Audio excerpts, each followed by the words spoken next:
3 summers ago I was staying in a caravan a long way from the nearest city. It was usually pitch black at night. I had given my word that I would not smoke inside, so at 1 a.m. I stepped outside for a cigarette. After a few minutes of standing in the darkness, I realized that I could see my hand quite clearly, something I'd noticed that I could not do on previous nights. So I looked up, expecting to see the glow of the full moon. But the moon was nowhere in sight. Instead, there was a long glowing cloud directly overhead. The Romans called it the Via Galactica, the Road of Milk. Today we call it the Milky Way. For those who missed the lesson at school that day, the basic facts are these. Remembering that 1 light year is equivalent to 6 trillion miles, our galaxy has a total diameter of somewhere around 100,000 light years.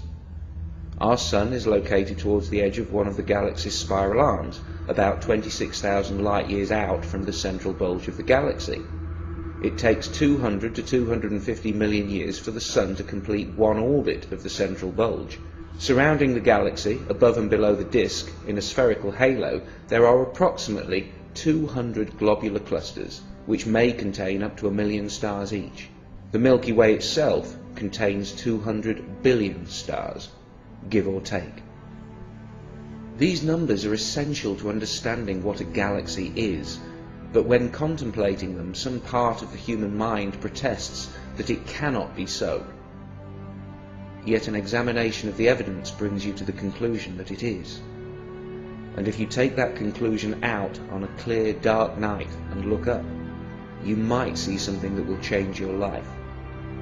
This is what a galaxy looks like from the inside, from the suburbs of our Sun.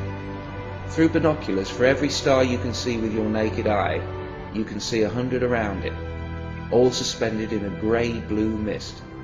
But through a modest telescope, if you wait for your eyes to adjust to the dark and get the focus just right, you will see that mist for what it really is. More stars, like dust, fading into what tastes like infinity. But you've got to have the knowledge. Seeing is only half of it.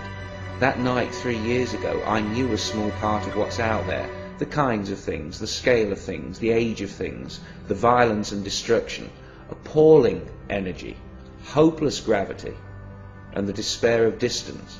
But I feel safe, because I know my world is protected by the very distance that others fear. It's like the universe screams in your face.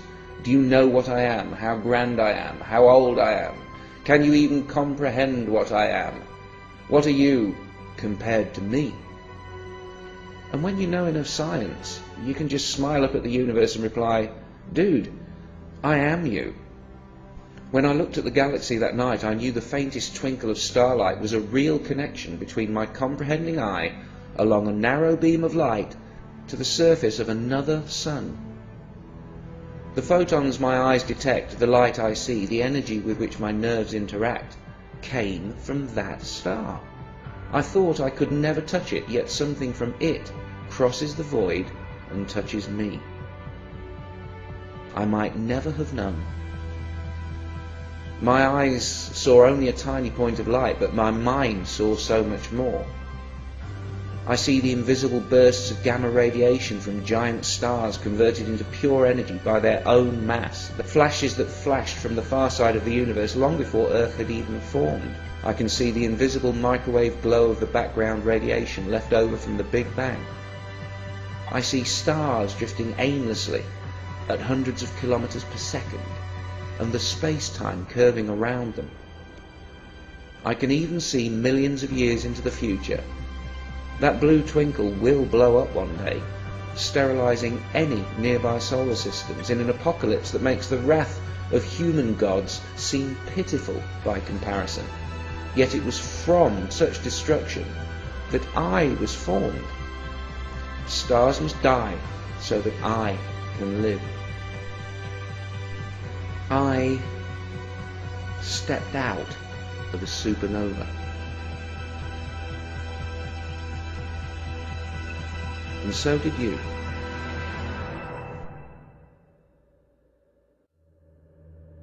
In light of this unarguable fact, this hard-earned knowledge, this partial but informative truth, what place then in the 21st century and beyond for the magical claims of organized religion? The first religions were primitive by any definition. For reasons of limited population, communication and plain old geography, they never grew to be anything other than a local concern.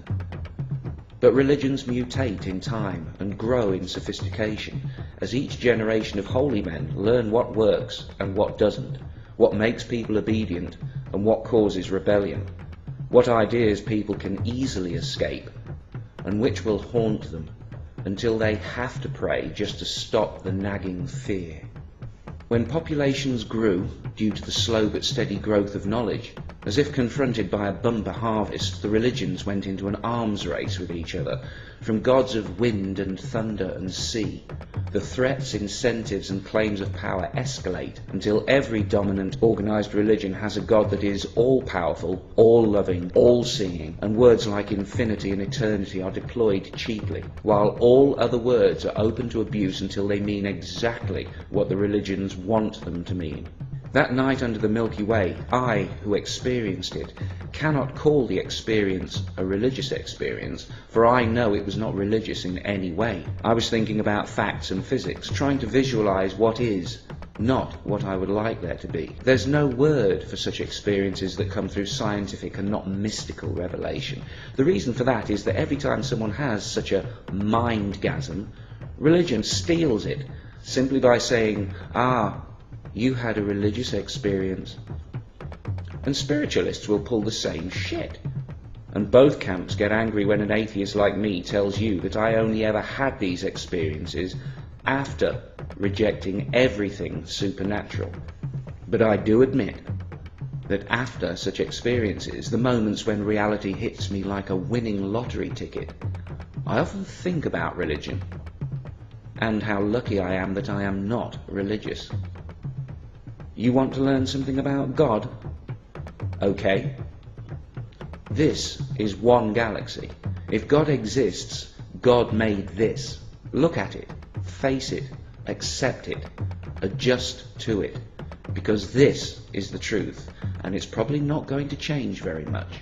This is how God works. God would probably want you to look at it, to learn about it, to try to understand it. But if you can't look, if you won't even try to understand, what does that say about your religion? As Bishop Lancelot Andrews once said, the nearer the church, the further from God. Maybe you need to run away from the mosque, away from the church, away from the priests and the imams, away from the books, to have any chance of finding God. Squeeze a fraction of a galaxy into your mind, and then you'll have a better idea of what you're looking for. To even partially comprehend the scale of a single galaxy is to almost disappear. And when you remember all the other galaxies, you shrink 100 billion times smaller still. But then you remember what you are. The same facts that made you feel so insignificant also tell you how you got here. It's like you become more real. Or maybe the universe becomes more real. You suddenly fit, you suddenly belong. You do not have to bow down. You do not have to look away. In such moments, all you have to do is remember to keep breathing. The body of a newborn baby is as old as the cosmos. The form is new and unique, but the materials are 13.7 billion years old, processed by nuclear fusion in stars, fashioned by electromagnetism. Cold words for amazing processes. And that baby was you, is you. You're amazing, not only alive, but with a mind. What fool would exchange this for every winning lottery ticket ever drawn? When I compare what scientific knowledge has done for me and what religion tried to do to me, I sometimes literally shiver. Religions tell children they might go to hell and they must believe, while science tells children they came from the stars and presents reasoning they can believe. I've told plenty of young kids about stars and atoms and galaxies and the Big Bang, and I have never seen fear in their eyes, only amazement and curiosity. They want more. Why do kids swim in it?